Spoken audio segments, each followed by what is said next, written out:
Video में हम आपको समझाएंगे हिंदी टू इंग्लिश ट्रांसलेशन। तो इसमें भी आपको बहुत सारी जानकारी मैं आपको दूंगा।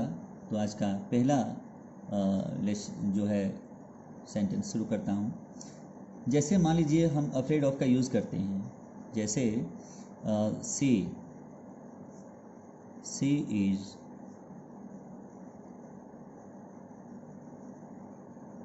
अफ्रेड, वह डरती है। तो अफ्रेड के बाद में ऑफ का यूज़ करते हैं। एक बात तो ये, तो शी इज़ अफ्रेड ऑफ, वह डरती है। किस चीज़ से डरती है? तो ऑफ के बाद में हम या तो नाउन लगा दें, ठीक है, जैसे या कोई प्रोनाउन लगा दें, afraid of you, afraid of me, afraid of them. इस प्रकार से हम या तो कोई नाउन का नाउन लिख दें या फिर कोई प्रोनाउन का ऑब्जेक्टिव केस लिख दें।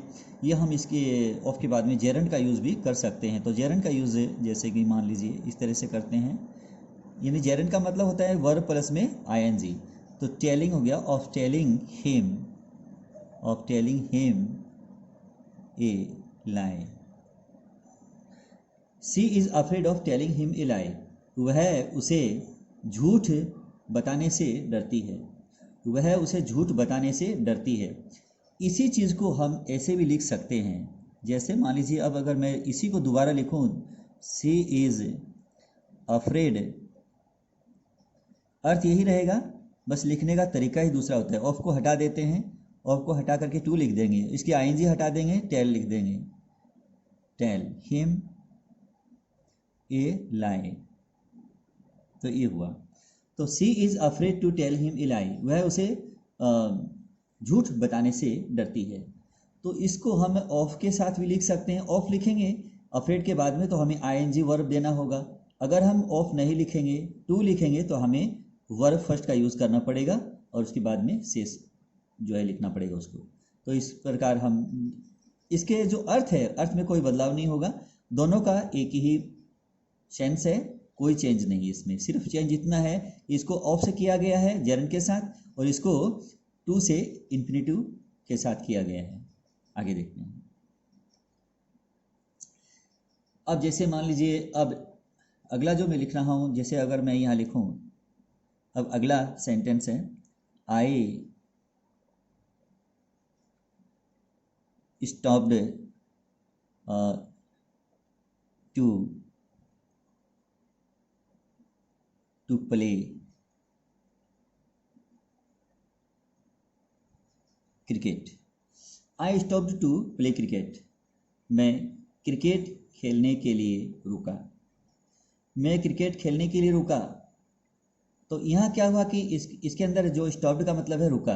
आई स्टॉप्ड, मैं रुका, क्या करने के लिए? टू प्ले क्रिकेट, क्रिकेट खेलने के लिए। क्या मैंने क्रिकेट खेल लिया? नहीं खेला, क्रिकेट खेलने के लिए रुका। लेकिन ये काम मैंने अभी किया नहीं है, क्योंकि ये सिंपल इन्फिनिटिव का काम अभी बकाया है, इसमें पूरा नहीं हुआ। तो देखिए इसका अगला, अगर मैं इसको लिखूं जैसे कि आई, इसको दोबारा लिखता हूं दूसरे तरीके से, अर्थ में चेंज होगा ये। I stopped playing cricket, I stopped playing cricket. बात देखने में एक जैसे लगते हैं, लेकिन ये इन्फिनिटिव है और ये जेरंड है, ठीक है ना। जब वर्ब नाउन का काम करेगा तो उसको हम जेरंड कहते हैं, ठीक है, क्रियावाचक संज्ञा कहते हैं उसको। तो अब ये सब्जेक्ट है, ये वर्ब है, ये ऑब्जेक्ट है, ये ऑब्जेक्ट वर्ब का ऑब्जेक्ट है और ये ऑब्जेक्ट का ऑब्जेक्ट है ये। तो I stopped to play cricket, मैंने क्रिकेट खेलना, मैं क्रिकेट खेलने के लिए रुका, इसका मतलब ये हुआ मैं क्रिकेट खेलने के लिए रुका। और ये है आई स्टॉप्ड प्लेइंग क्रिकेट, मैंने क्रिकेट खेलना बंद कर दिया। आई स्टॉप्ड, मैंने बंद कर दिया, क्या करना? प्लेइंग क्रिकेट, यानी मैं पहले से क्रिकेट खेलता रहा हूँ, इसका अनुभव मैंने खूब लिया है, हमेशा खेलता रहा हूँ, लेकिन अब मैंने क्रिकेट खेलना है वो बंद कर दिया। तो ये इसमें है। प्लेइंग क्रिकेट का मतलब है पहले ये काम मैं कर रहा था और अब मैंने ये करना बंद कर दिया। तो इसमें और इसमें, टू इन्फिनेटिव में और जेरंड में इतना फर्क होता है। अब देखते हैं अगला। अगर मान लीजिए मैं अगला सेंटेंस लिख रहा हूँ, अगर मान लीजिए मैं लिखता हूँ यहाँ अगला भाग है ये,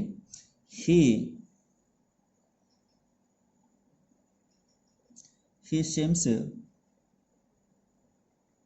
very sure of, he seems very sure of, very sure of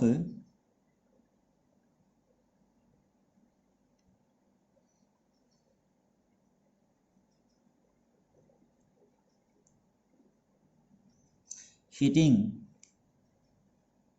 the target. He seems very sure, वह बहुत ही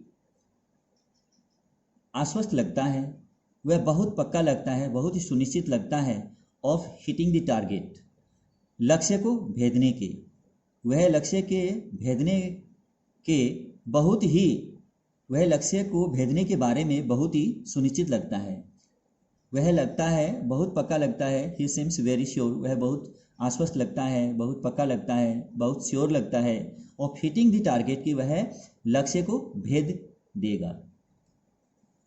तो इसमें अब श्योर ऑफ का हमने यूज़ किया है, तो ये इसका श्योर के बाद में हम ऑफ का यूज़ करते हैं, तो इसका मतलब ये होता है जब दूसरे व्यक्ति के भावना को, दूसरे व्यक्ति के मन की जो भावना है वो बताने के लिए हम श्योर के बाद में ऑफ का यूज़ करते हैं। अब थोड़ा सा इसमें बदलाव लाऊंगा तो आप देखिएगा इसको। अगर मान लीजिए मैं इसको ऐसे लिख दूं कि इसी को अगर मैं ये लिखूं कि आई am very sure, I am very sure to, I am very sure to pass the, I am very sure to pass the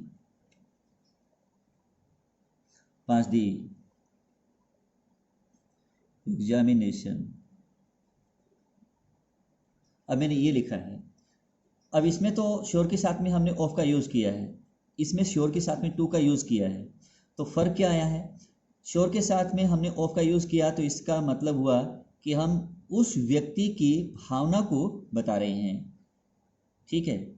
अब इसमें क्या हुआ? I am very sure to pass the examination, यानी परीक्षा को उत्तीर्ण करने के लिए मैं बहुत ही तय हूँ, यानी मैं बहुत ही आश्वस्त हूँ, मैं बहुत ही तय हो गया हूँ कि मैं परीक्षा को पास कर लूँगा।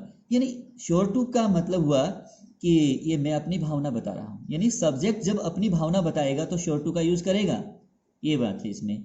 और जब श्योर के साथ में ऑफ का यूज़ करेंगे तो हम दूसरे व्यक्ति की भावना को बता रहे हैं कि अपनी भावना नहीं है, ये अपनी भावना नहीं है, लगता है वो, यानी कि इसमें क्या है? ही सिम्स वेरी श्योर, वह बहुत ही आश्वस्त लगता है ऑफ हिटिंग द टारगेट की, जैसे वो जो लक्ष्य है उसको भेद देगा, ठीक है, लक्ष्य को भेद देगा, यानी बहुत ही वो आश्वस्त लगता है, बहुत ही तय लगता है, बहुत ही श्योर लगता है, निश्चित लगता है।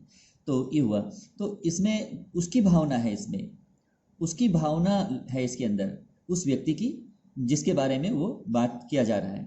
अब I am very sure to pass the examination, इसके अंदर सब्जेक्ट की भावना है इसमें, यानी जो स्पीकर है, स्पीकर की भावना को प्रकट करने के लिए हम श्योर टू का यूज करते हैं। तो ये हुआ इसके अंदर। देखते हैं अगला जो सेंटेंस है, जैसे मान लीजिए अब अगर मैं यहाँ लिखूं कि he feels certain, he feels certain of, अब certain of का प्रयोग है इसमें, certain of winning the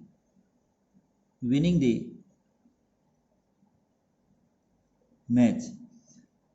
he feels certain, वह आश्वस्त महसूस कर रहा है, वह आश्वस्त महसूस कर रहा है ऑफ विनिंग द मैच, कि वह मैच को जीत लेगा, मैच को जीतने के बारे में वह आश्वस्त है। ये अब ये उसकी भावना है इसमें। सर्टेन ऑफ का वही है जैसे कि हमने श्योर ऑफ का किया था, वही बात इसमें है। अब सर्टेन ऑफ कर दीजिए चाहे श्योर ऑफ कर दीजिए, दोनों की जो है डिफरेंस नहीं है, अंतर नहीं है इसमें। तो he feels certain of winning the match, वह मैच को जीत लेगा, यह बहुत ही तय लगता है उसको, बहुत ही वो आश्वस्त है, वो आश्वस्त महसूस कर रहा है कि वो मैच को जीत लेगा। तो ये बात हुई ना उसके बारे में। अगर मान लीजिए हम ये लिखें कि अब जैसे यहाँ मैं लिख रहा हूँ, अब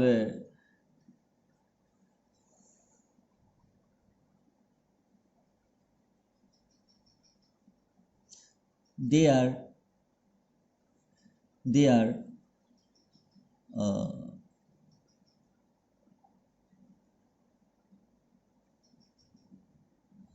they are almost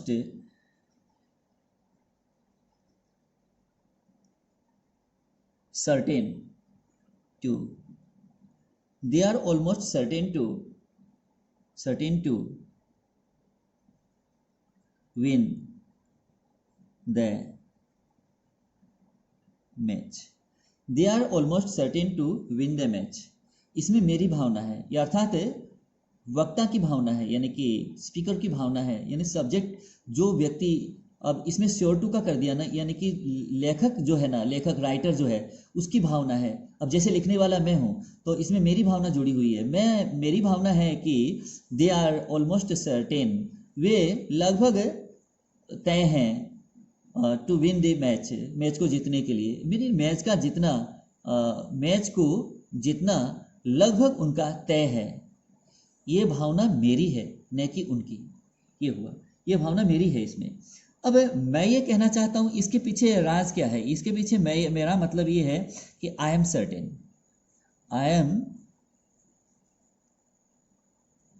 certain that, मैं आश्वस्त हूं कि they will win the match. इसका मतलब ये हुआ, मैं आश्वस्त हूं कि they will win the match, कि वे मैच को जीतेंगे। ये बात है, यानी कि ये बात जो इसमें लिखी है, ये भावना किसकी है? इसकी है। आई एम सर्टेन दैट, मैं आश्वस्त हूँ, मेरा यह तय है, भावना, मेरा विचार तय है, यानी मैं आश्वस्त हूँ कि they will win the match, way match को जीतेंगे। तो उनके बारे में कहा गया है, लेकिन ये भावना, फीलिंग्स जो है ये मेरी है, यानी कि स्पीकर की है, या फिर ये कह लीजिए कि राइटर की है, लेखक की है। तो इसके लिए हम इसका यूज करते हैं। तो अब मैं अगला लिखता हूँ। देखिए अगले में, जैसे अगर मैं यहाँ लिखता हूँ आई पार्क, अब अगला है ये, आई पार्क माई टैक्सी, मैं अपनी टैक्सी खड़ी करता हूँ। अब यहाँ मैंने यूज किया है नियर का, नियर दी हाउस, घर के नज़दीक। तो यहाँ नियर का जो प्रयोग है प्रीपोजिशन की तरह किया गया है, ठीक है ना, क्योंकि नियर का प्रयोग हम नज़दीक, निकटता दिखाने के लिए करते हैं। आई park my taxi near the house, मैं घर के नज़दीक, घर के पास में अपनी टैक्सी को खड़ी करता हूँ, मैं अपनी टैक्सी को अपने घर के पास खड़ी करता हूँ। तो निकटता दिखाने के लिए हम नियर का यूज़ करते हैं। और ये नियर क्या है, यहाँ प्रीपोजिशन की तरह यूज हुआ है। प्रीपोजिशन किसके लिए आता है? वर्ब के लिए नहीं, वर्ब के लिए प्रीपोजिशन नहीं आता है। प्रीपोजिशन आता है ऑब्जेक्ट के लिए, ठीक है ना। ऑब्जेक्ट के पहले हम प्रीपोजिशन यूज करते हैं, तो ये ऑब्जेक्ट के लिए ही आता है, न कि वर्ब के लिए। ये बात हमेशा ध्यान रखनी चाहिए, प्रीपोजिशन आता ही ऑब्जेक्ट के लिए। अब देखिए इसमें मैंने नियर का यूज़ किया है, इसमें भी नियर का ही यूज़ मैं आपको बता रहा हूँ कि नियर का यूज़ हम किस किस तरह से करते हैं। अगर मैं यहाँ लिखूँ यू कैम वेरी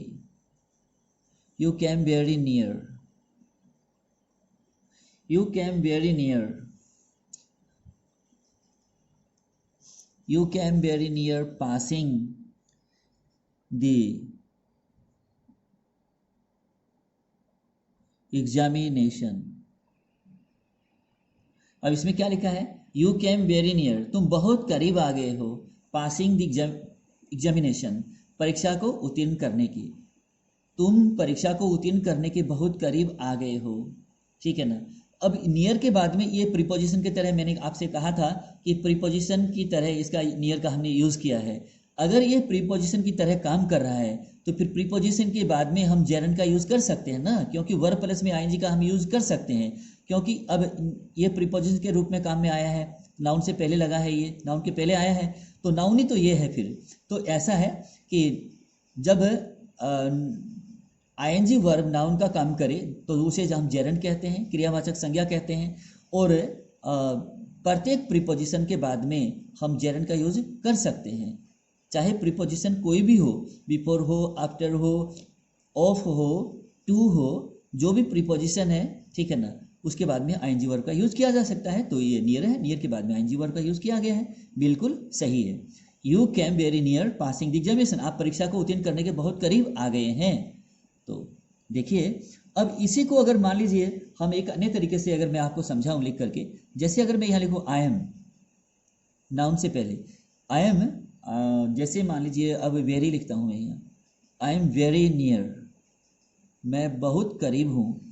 अब आई एम वेरी नियर, अब कई बार क्या है कि नियर के बाद में टू का भी यूज कर लेते हैं, लेकिन ये टू संभव तो है, लेकिन टू का यूज बहुत कम किया जाता है, इसलिए मैं यहाँ टू नहीं लिख रहा हूँ। नियर टू हो जाता है, जैसे क्लोज टू होता है वैसे ही नियर टू होता है, लेकिन हम क्या करते हैं, निकट, अब नियर के बाद में टू लगा देंगे तो ऐसा टू का यूज बहुत कम देखने को मिलता है, इसलिए मैं टू का यूज नहीं कर रहा हूँ। तो आई am very near success, SUCCESS।